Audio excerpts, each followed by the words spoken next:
Understanding burial plot, a deep dive into its meaning and use. Hello everyone, and welcome to today's English learning session.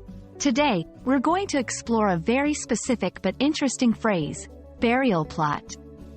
This might sound a bit somber, but it's a useful term to understand, especially when you're reading or talking about topics related to ceremonies, history, or even in some literature. Let's dive into what this phrase means and how it's used in English. A burial plot is a piece of land in a cemetery where a deceased person's remains are buried.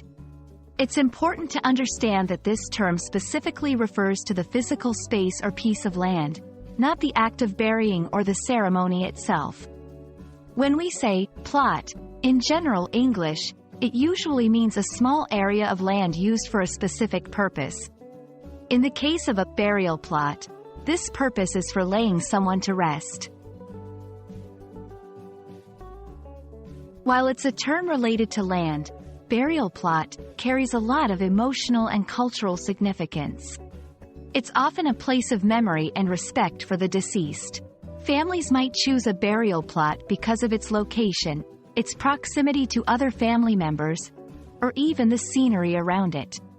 Discussing or visiting a burial plot can be an emotional experience, as it brings back memories and feelings about the person who has passed away.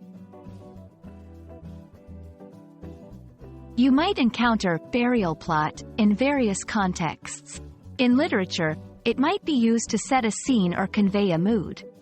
In everyday conversations, it might come up in discussions about family history or plans for the future.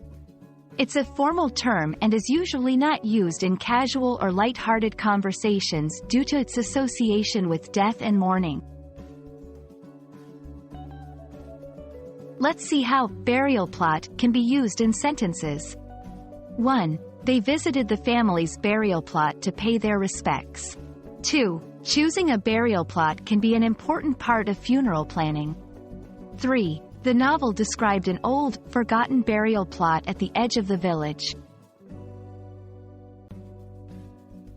I hope this explanation helps you understand what a burial plot is and how it's used in English. It's a phrase that's tied to respect, memory, and tradition. Remember, language is not just about words but also about the emotions and cultural contexts they represent. Thank you for joining me today, and I look forward to our next session where we'll explore more interesting English phrases and their meanings. Keep learning and stay curious.